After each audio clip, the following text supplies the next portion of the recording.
Hi, Bloomers, it's Wendy, and you're listening to Bloom with Flores. In today's episode, we have a special interview delving into the secrets of staying consistent as we step into the new year. Our guest is Victor, also known as Protein Poppy on Instagram, a seasoned fitness expert with valuable insights on making those New Year's resolutions a lasting part of your lifestyle. Get ready for an inspiring conversation that will empower you to kickstart the year with a newfound commitment to your health. Let's dive in. Hi, Victor. Thank you so much for taking the time to join me in today's podcast. With it being the new year and many committed to their New Year's resolutions, I felt it would be valuable to interview a fitness professional that has the knowledge and expertise in this area. So without further ado, please feel free to introduce yourself. Hello, my name is Victor, and I'm glad to join and give some of my opinions on my world. Appreciate it. Perfect. Victor, you were an athlete growing up, correct? Yes, yes, I Could you was. share a bit of that side of you? So yeah, growing up, I was into all sports. My father played sports, my grandfather played sports, so it kind of just trickled down that chain. I think my top sports were probably basketball, loved baseball, kind of similar to what my dad's patterns were growing up. But number one, I'd say basketball was my sport. That was the one I was most competitive in and the one I had the most love for. Still do. Don't play as much, but that was definitely my thing growing up for sure. Okay. And do you think that being an athlete provides an advantage when it comes to discipline? Yeah, I mean, in terms of structure and yeah, and showing up and having the discipline, growing up, uh, all coaches demand that of their athletes, and it's one of the number one components to being successful is maintaining strong discipline, and especially with the habitual side of things, the habits. So yeah, I definitely agree. Do you think it be something that's acquired or is just something that's innate?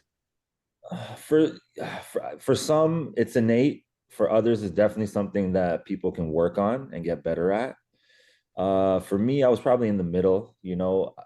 For the love of the sport, that kind of gave me that the discipline to be better at it. But there's times where you get a little lazy, a little sidetracked, and that's when you really got to lock in and teach yourself. You know what? These are the habits that are going to create success. So then you lock in the discipline for sure. What was the defining moment where you took your focus off of sports and you went into physical fitness? Well, when I was about 19 years old, I tore my ACL and a couple of ligaments in my knee that kind of really, really sidetracked me in terms of the direction that I wanted to go in with sports. Growing up, I was really athletic, explosive. I was never an endurance athlete. I was more short burst explosive. I can jump really, really high, and that's essentially how I ended up injuring my knee. Playing. So it kind of put me into a little dark place there, and had to reevaluate and reassess. And I kept getting injured and injured. So that transition kind of pushed me towards the fitness side and strengthening. And then I really fell in love with it around my mid 20s, and then made it a profession probably towards the latter half of my 20s, and transition into just trying to help people avoid the trial and error that I went through, and kind of give people guidance in a better direction in terms of prehab, injury prevention, things of that nature. Right. So that was a good lesson for me. Yeah, so I find that happens a lot with athletes, right? They get injured and then sometimes, they stop doing what they love. How'd you overcome that? Like obviously you went into physical fitness afterwards, but was that your motivation? You know what? It was tough. It was tough. When I injured myself, um, and I was still very, very young, but like naive, I should say. So I thought it was all over. I thought it was like, oh, there goes my hopes and dreams. This is something I really love. Now it's all taken away. I couldn't see the bigger picture in the moment. So there was a motivational factor in there. I would say inspirational factor, because like I kind of was hard on myself. So I really, really, had to get into a good, healthy mental space, because I was in a dark place for a little bit there. I had to get into a good space and really push myself. When it comes to those kind of things, it's really like a you versus you moment. where you kind of reflect and you sit there and you're like, okay, what am I going to do from here? No one's doing this exercises for me. No one's going to rehab. No one's going to put me in a better place. I have to do it for myself, essentially. So I had one of those aha moments, right? And that was a big driving force to get into either play sports again or be in that world, right? Whether if it was a trainer or fitness, whatever, just be in that world. So that was kind of like the driving force behind that. So you obviously had surgery, right? Yes. Yeah. How did you rehabilitate afterwards? It took a while. Honestly, Yeah. the physical side of things wasn't the biggest obstacle. It was more the mental side. Because time passes anyways and you do get better. Tackling physio the right way is a piece of advice that I give to everybody. Do it right, do your homework, especially in the homework. When you leave the physio office, make sure that you incorporate a lot of movement into your life with structure. Obviously, you don't want to, hurt or prolong the recovery process. But blood flow is always a key component to recovery. So I'm always an advocate of, rest is okay, but resting while incorporating some form of movement and getting some life back into whatever the injury is going to probably accelerate the time frame from being out. But yeah, I just had to get over that mental hurdle of like it's going to be okay, Yeah. and and everything else followed suit. Okay, so now you're rehabilitated. What are some of the lessons you learned at the beginning of your fitness journey? Maybe some of the do's and don'ts. It's funny because I probably did a lot more don'ts than do's, and it was kind of like a trial and error thing growing up. We didn't have much like social media access as we do now. It was just maybe YouTube at that time and maybe like a handful of channels to like help guide outside of obviously you doing your own studies and books and stuff. But now you have such a plethora of avenues to go to learn, to pick up, to be inspired. That for me, it was like, pick the biggest guy you found on YouTube and hopefully you survive his style of training. So in the beginning, it was a lot of trial and error. But within no time, you figure out that, okay, I'm not that guy. So I'm going to go at my own pace. Yeah. And all started to roll from there. I got into the habit of eating well. I think that was very, very key. Understanding nutrition, understanding, energy in to energy out, and looking at food as like an energy source and not over consuming, which a lot of us tend to do sometimes. And Indulging, right?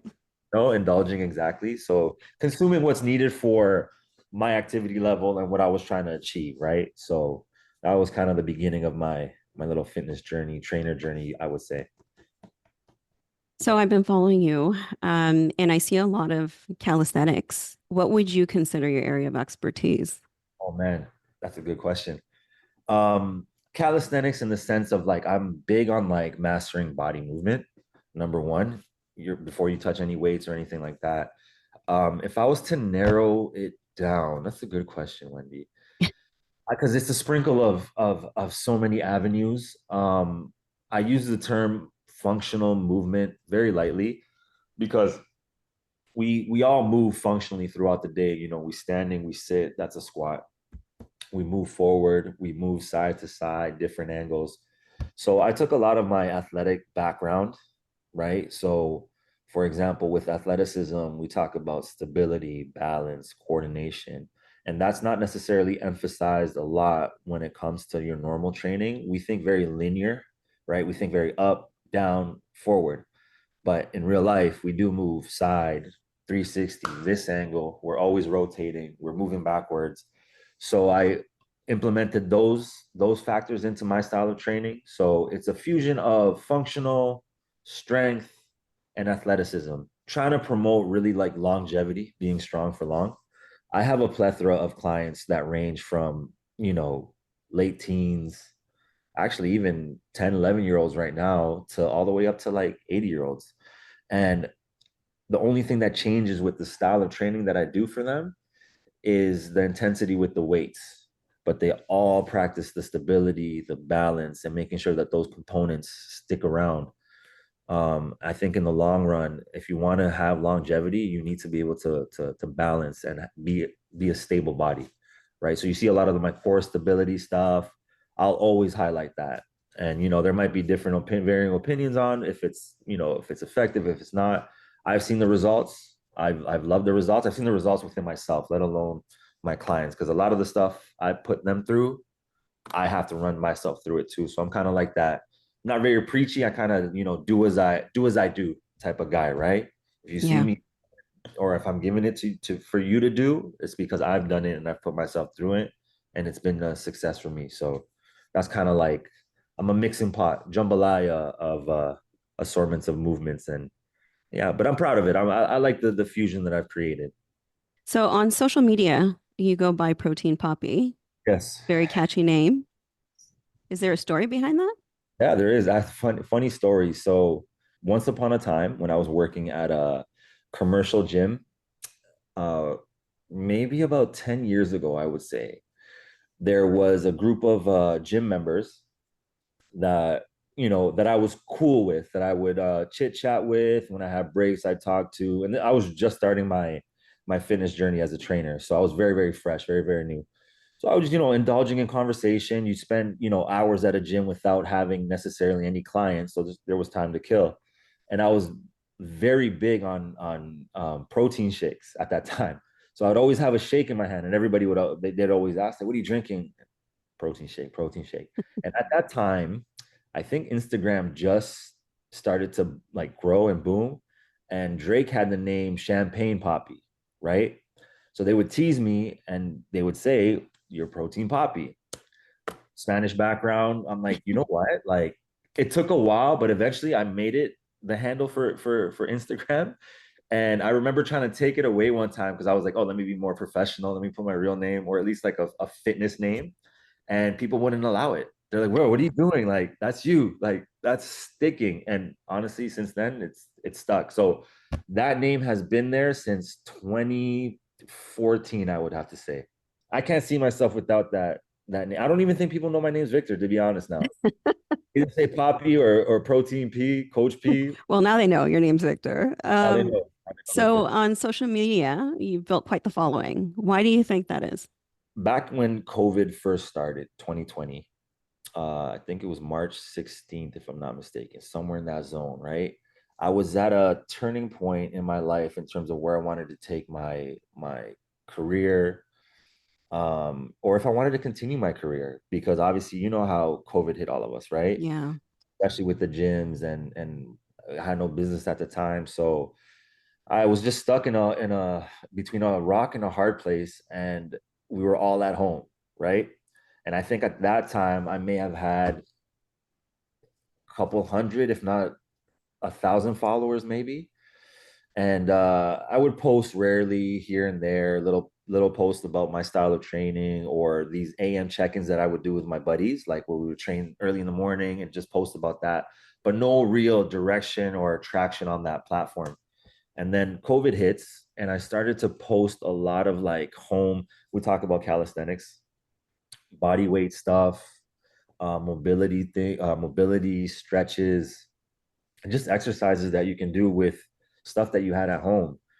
And I noticed that there, slowly but surely, it started to grow. And I remember it started with my friends telling me like, "Oh, are you posting today? Because I need a workout to do today, right?" I'm like, "Yeah, you know what? Okay, so at least it's targeting my close group of people. They were very active with it. So I'm like, okay, whatever. At least for them, somebody's doing something that I'm doing. So it's helping someone." So then the traction just started to go, started to go, started to go. And in the midst of all that, um, as the growth, and it wasn't crazy. It wasn't like it just, took off. It was little by little. And then I became kind of obsessed with the numbers of it, right? Trying to study like, how does this algorithm work? Like, what's it reading? I know it reads consistency. I know timing of day matters. When I post is like when people are most active. So I started to understand the algorithm, and used it to my advantage, posting more, posting more, posting more. And then the consistency took over, and it became almost like second nature. Like, as I'm trying to figure out what I'm going to do with my career path, Instagram started to grow. And before I know it, it went to 10K, 50K, 100K. I think it's at 240K now.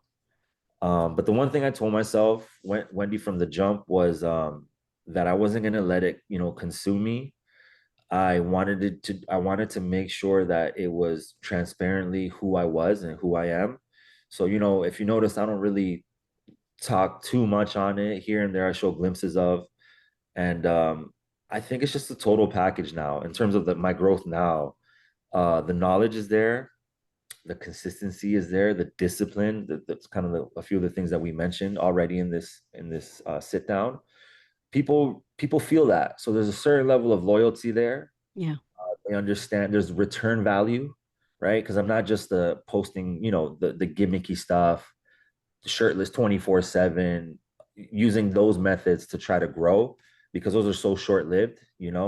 So for me, it was like, how do I make people keep coming back to my page, right? So if I open up one of my posts now, like a post that does really good, I love that it gets saved 70,000 times. Like, that blows my mind. But it also humbles me, because as I'm doing these little workouts in like a small little corner that I think is my bubble, this thing's going worldwide.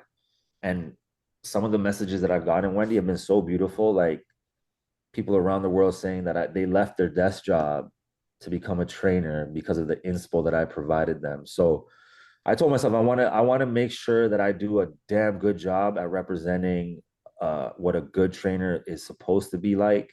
And if I grow, I grow, which obviously it has been.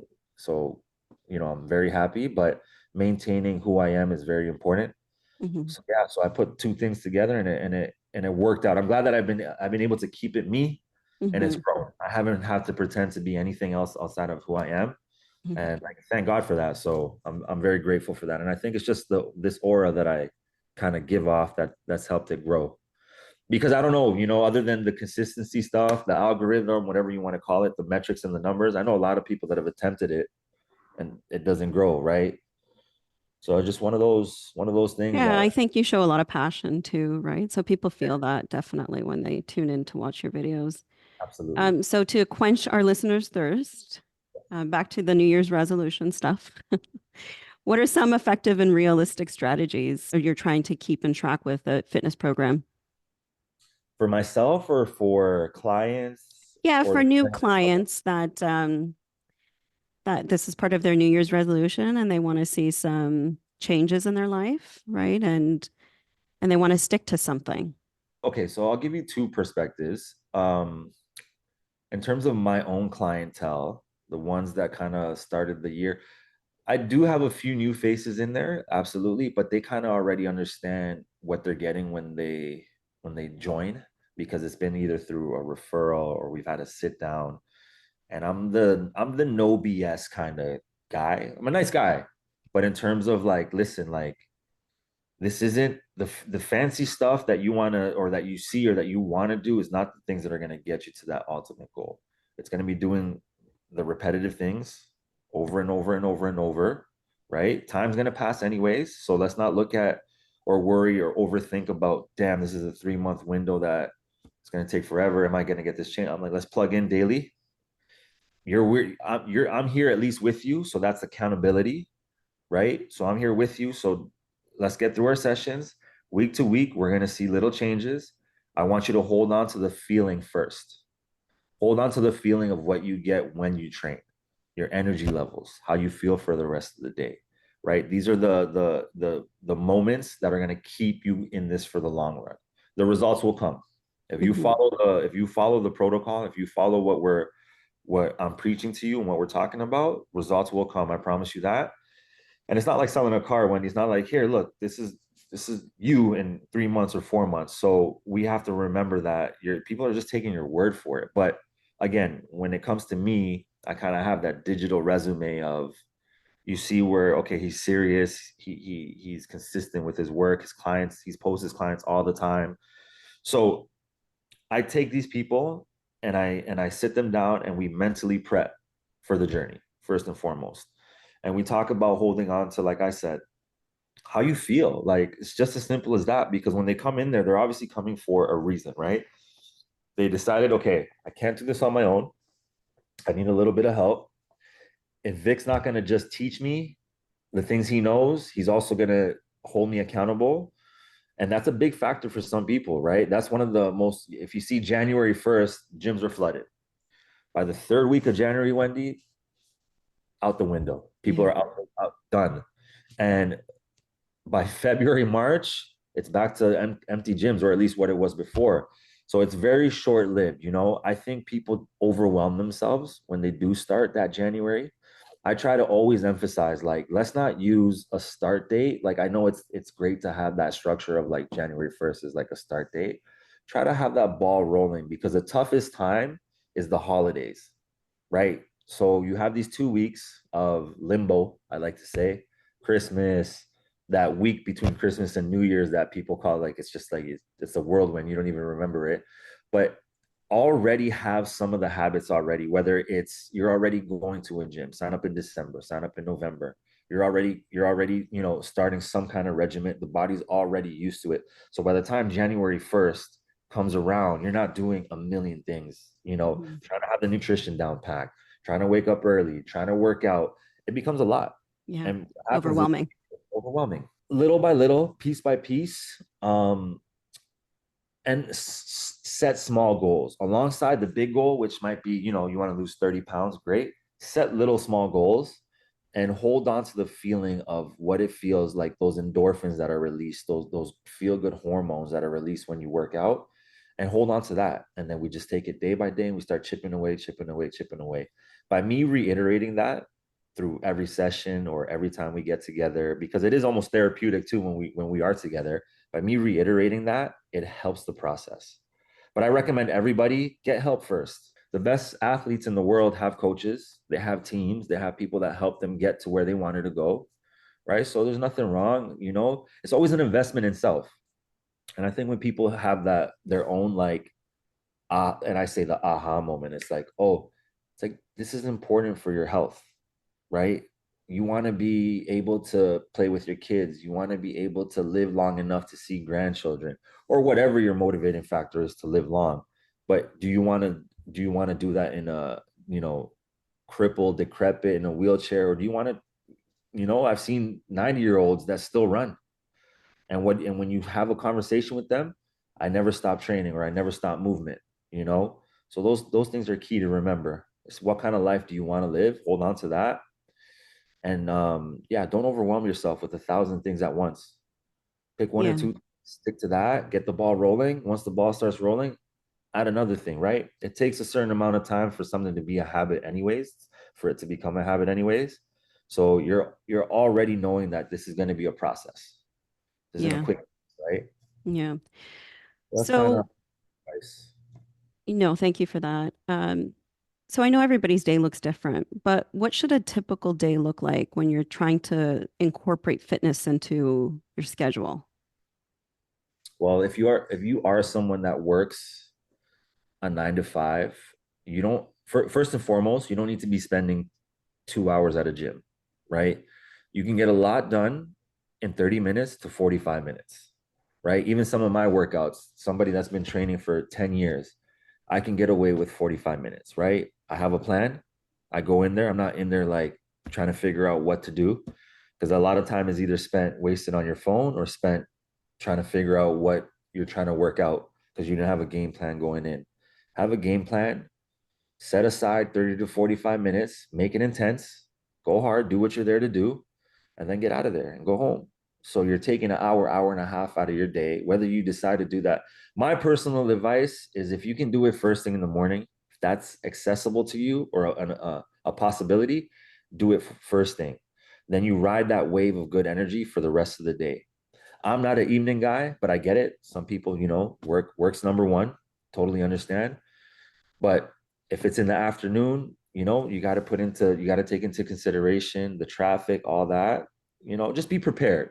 Just prepare yourself, right? But don't be in there more than an hour, 45 minutes in and out, go home, and make it effective. Make it effective. Have a game plan and make it effective. And I've seen, like, some people say they're too busy. I've seen it all. I've seen doctors, lawyers, surgeons that make it happen, that make it happen. And like I say, they're 24-hour on-call people that make it happen. So I almost want to say there really isn't an excuse not to get at least something done, 2, 3 times in a week. There really shouldn't be an excuse. because again, it's your health and it's longevity that you're trying to pursue.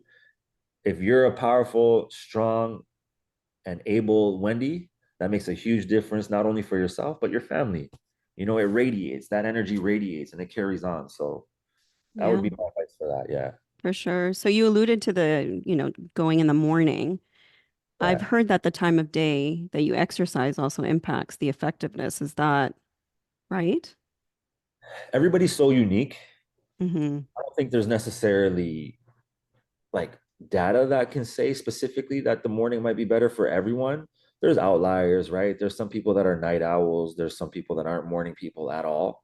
They just don't operate in the morning. So I wouldn't say force something that's not going to be sustainable, right? If you're can only get in the afternoon, get in the afternoon.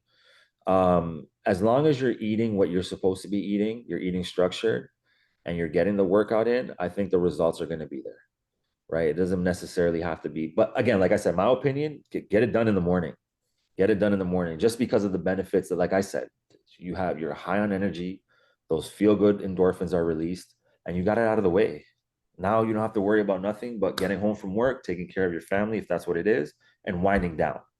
That's why Mm-hmm. I don't like doing the evenings myself, because it's like that's my time to wind down. I start at 5 a.m. with clients. I sometimes finish at 8 p.m. There's no chance that I'm going to be able to squeeze that workout at the end of the day. It would not be possible for me. Energy's low, right? I like a little cafecito, coffee before my workout. So I wouldn't be able to do that at 8 p.m., right? So I Yeah. try to get it as early as I possibly can. But any time is a good time as long as you get it in. I think it'll still be effective. So people tend to skip this part a lot when they're exercising, but what are your thoughts about stretching? I believe highly in stretching. I believe highly in preparation work. What my workout looks like and what I give to my clients when they come in, they do their movement prep, so their warm up, but it's not just a warm up like 5 minutes walking on the treadmill. It's getting the body moving in the ways that we're going to move through our lifts, right? So through our strength portion. Everybody loves the strength portion. Everybody does the strength portion. The ones we skip on, and usually it's because of time, is the warm up, getting proper warm up, and then the cool down, which that's when you stretch, right? You don't stretch cold muscles before a workout. You stretch when your workout is completely done. Focus on your breathing, relax the central nervous system because you just put it through a lot of stress, and stretch. And that's when I try to do my stretches. And you don't need to be doing 30 minutes of stretching. You don't need to be doing 30 minutes of prep work either. Like I said, if you have a structured plan, 5 to 10 minutes prep work, 30 to 45 minutes main strength training, and 5 to 10 minutes stretching. And if you do that 3 to 4 times a day, it's a compound effect, right? By the end of the week, you stretch 30 to 40 minutes because you've taken those 5 to 10 at the end of your workout to stretch. Mm-hmm. So it actually pays off. Just like anything else, it piles up and it adds up at the end of the week, right? Yeah. So I believe highly in stretching and those other components as well too, as part of any effective program. Yeah. So for athletes looking to improve their endurance and mobility, what sorts of exercises would you recommend? With mobility, I would essentially focus the big areas that everybody likes to focus on are the hips. I think we can reflect even athletes, regular people. It doesn't matter. I train everybody as if they're athletes. Like I said, I sprinkle that athleticism into training. We do sit a lot, as you Mm-hmm. can see right now. We're sitting. For the most part, people have desk jobs. Very, very few individuals have standing jobs, or now they have the standing desk. They're trying to make things a little more productive in that sense, but we do sit a lot. So that sedentary life creates very tight musculature, and the hip area is a big problem with that, right? So some of my favorite movements for the hips would be focusing on the functions of the hip. So the hip moves through rotation, internal, externally. It moves through flexion and extension. Flexion is when you bring the knee up to the chest, and extension is when you push the leg down and extend fully. And also adduction, bringing the leg into the midline of the body, and abduction, which is bringing the leg to the outside, away from the midline of the body, right? So I just kind of pick those functions, Hmm. and I work through those functions with movement. So whether hip flexor work, rotation work with the hips, I post a lot about it. So I mean, there's plenty of movements out there for those, but focus on those functions, opening up those functions before you train. And I like to do mobility before my strength workout. Um, cat cows, for your shoulder blades, your scapula, um, playing around with, and there's so many names for them. But hip rotation is big. People always feel sticky when they're doing their rotations, whether that's internally or externally. And not just mobility alone, but strengthening those functions as well is important too, to having strong hips. One of the things, especially with my senior clients, uh, making sure that their hips stay strong, stable is important, because as you age, one of the biggest factors of quality of life is falling. So once seniors fall and a hip goes, 30% of those people end up passing away from that fall, Yes. right? Because again, they become immobilized, the hip's gone, and they can't heal the same way. And now they're sedentary for good. So I think it's very important that mobility remains and stays a part of your protocol in any portion of your training at any age, right? Because the longer the habit, the better. But yeah, I have a plethora of favorite moves. But again, hip work, ankle work, shoulder work, you can mobilize or do mobility for all those areas. Yeah. But very important. I definitely preach that. Yeah. Do you find that fitness advice provided on social media can be misleading? I mean, everybody's kind of giving fitness advice now, right? Yeah. Yes. I mean, I mean, it's pretty straightforward with that, because anybody can give advice. And where is it that these people are pulling and they can lie. You can lie, right? Where are people pulling their credentials from? They can say they went to here, they got this cert, or they did this and that, and we don't know. Like, who are we to check that? So it comes down to the individual being able to filter out the BS, what's good and what's not. Um, I try not to judge too much, like what people post and all that, or at least I don't follow the stuff that's too gimmicky.